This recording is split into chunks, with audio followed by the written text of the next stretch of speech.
Today's video, I'm going to be going through my England starting 11 that has to play against Ukraine. Obviously, this is actually a competitive game. It's important we need to put out a good side. And you know me, I've been a person who has, let's say, been a bit harsh on Gareth Southgate. So before we get into it, please do smash the like button and do subscribe. We're going to go through the squad and kind of just pick the best 11 at this current moment in time, including injuries. So if we start off in goal, we've either got Sam Johnston, Jordan Pickford and Aaron Ramsdale. And now I've done a complete U-turn if you've watched my channel before. I have been a big advocate for Jordan Pickford to be dropped, but recently I've not been convinced with Aaron Ramsdale. I don't think he's had a great start to the season, quite a few mistakes, specifically if we think about the game against Fulham.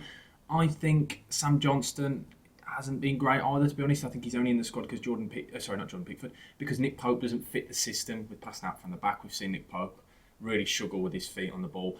And then Jordan Pickford, I think Jordan Pickford has to start, if I'm honest. And I know a lot of people will be like, what on earth is going on? You were the one person who used to really not give him any praise. But I think he's had a good start to the season in a struggling Everton side. But he's a leader, he's done it in other tournaments. I think he has to start. I think mainly because he's never really he's never done wrong, has he, for England? And I know a lot of people are going, what are you on about? Because this is one of my reasons why I said you can't just play him because of that. But I just don't think the competition's there. I don't think Aaron Ramsdale at the moment has been good enough. So I'm going to say straight away, I would personally not start Aaron Ramsdale. I'd start with Jordan Pickford. Now onto the defence. I'm going to talk about the players that I think should be missing out on the team before we get into it. Levi Colwill, well, I'm glad he's in the squad.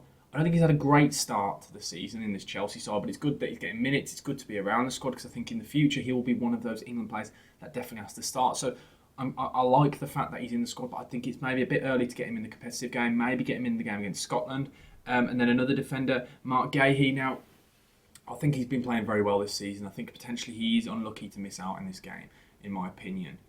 Just purely down to the fact that I think he's blessed with Joachim Andersen next to him. I think maybe give him minutes again in the Scotland game, kind of getting used to it, but this is a competitive game at the end of the day, so we've got to go with the strongest 11. I don't think right now he is the strongest defender in that position, so I wouldn't start him either. Harry Maguire, you know my opinions on Harry Maguire, and you know I always keep saying that I don't think right now he should be there. And I know we spoke about Jordan Pickford about minutes and the experience he's got for England, but the difference is with Jordan Pickford and Harry Maguire is Harry Maguire isn't getting any minutes in competitive football in the league, so I don't see how. He's sixth choice centre-back right now for Man United. Potentially even Johnny Evans could be argued that right now he's above Harry Maguire in the pecking order, so I wouldn't even have Harry Maguire in the team. And then Kyle Walker is another one that I probably would drop right now, and I know it probably sounds a bit harsh. I think he's great to have in the dressing room, great to have in the team, but I do think the man, the myth, the legend, Kieran Trippier is probably a player I would put slightly ahead of him, just purely down to how good he was last season. He's had a good start to this season, so we'll go through my back four. I would have Kieran Trippier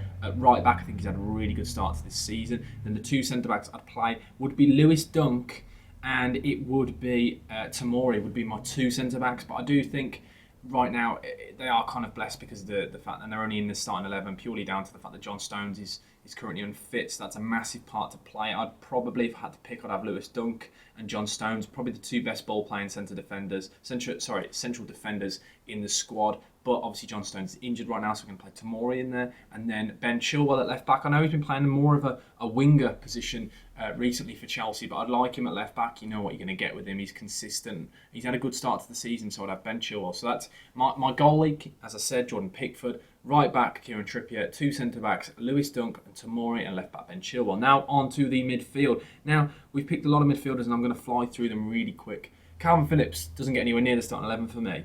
Jordan Henderson shouldn't be anywhere near the starting 11, and Conor Gallagher. And I'm going to leave it at that. We all know that right now those guys simply just aren't good enough for the starting 11, and especially when you think about the two centre midfielders I want in a pivot. So I want three players, and if I could get the pivot, I'd have Declan Rice and Jude Bellingham as the two centre midfielders together. Rice probably being a bit more of a deeper one, and then with Jude Bellingham as more of a box-to-box midfielder. We've seen how well he started in La Liga, and Declan Rice has started so well playing in a bit more of a deeper role for Arsenal. So I think those two pick themselves. I think those two, arguably, bar the striker and the goalkeeper, are probably the easiest decision. So I'd have those two in midfield. And in the number 10 role, a bit more an advanced midfielder, I want James Maddison. Now, we've got off to an absolute flying start to a season with Tottenham, been nominated for Premier League Player of the Month. He has started so well, and what I really like about him right now is because we spoke about him being at Leicester, and I think a lot of people said, oh, well, he's not playing in a top six side. We want to see when he's competing, he's in a better side, playing better football. But right now, he is everything that he's good about Tottenham. He's taking the ball so deep. We've seen him. He's creating chances. He's scoring goals. He's taking the game by the scruff of his neck. So I think James Maddison has to play for England. I don't think there's a debate about it, to be honest. He's got to be in that side. I know a lot of people say, "Oh, Southgate doesn't like him for some reason," but I don't think now it can be avoided. He has to play. We've seen how good he has been so far this season. Like it's in plain sight. Everyone can see it, so we all agree. Surely let me know down in the comment section below if you disagree with any of these, and please do smash the like button and do subscribe. And as I said, Declan Rice and Jude Bellingham, it's a really easy one, isn't it, really? To be honest, there's not really much discussion for those two, in my opinion. They kind of just pick themselves, don't they, really?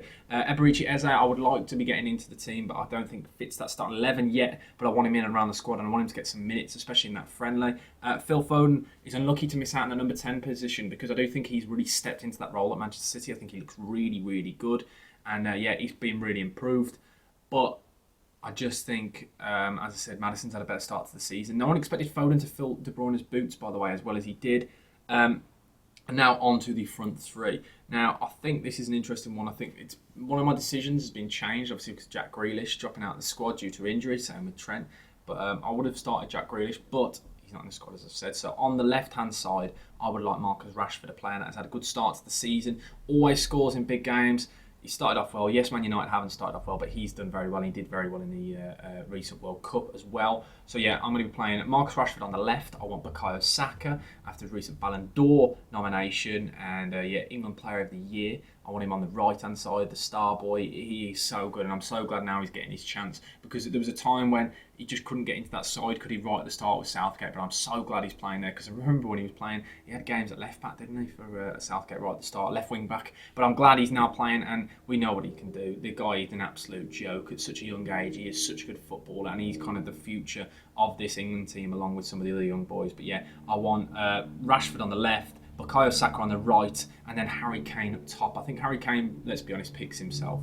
We can all say that, can't we? And he started off flying start in the Bundesliga. I'm intrigued to see how he comes back, because you never know, he might have picked up some new things. I've only seen highlights from him, but I'd like to see maybe his overall game maybe changing. He's playing with a better side week in, week out, and he's going to be competing in the Champions League. So I'm intrigued to see how he kind of propels moving on towards his career. But as we've said, there you go. That is my England team that I would start against Ukraine in the European Qualifier. It's a big game. I know a lot of people like to rubbish these qualifiers, but I'm quite excited for it. But that is my entire 11. As I said, I will run through it once more just so you can understand my 11 versus Ukraine. We've got Jordan Pickford in goal, right back Kieran Trippier, defensive partnership of Lewis Dunk and Tomori, left back Ben Chilwell, and then a midfield three, two box-to-box midfielders in Declan Rice and Jude Bellingham, and Declan Rice can kind of sit a little bit more in that kind of pivot role. And then in the number 10, I'd like James Maddison. We've seen how well he started at Tottenham. He's got to be in that England team. Then on the left, Marcus Rashford. On the right, Bukayo Saka. And up top, captain Harry Kane. And I'm telling you now, I think that's a really, really strong side. As I said, let me know down in the comment section below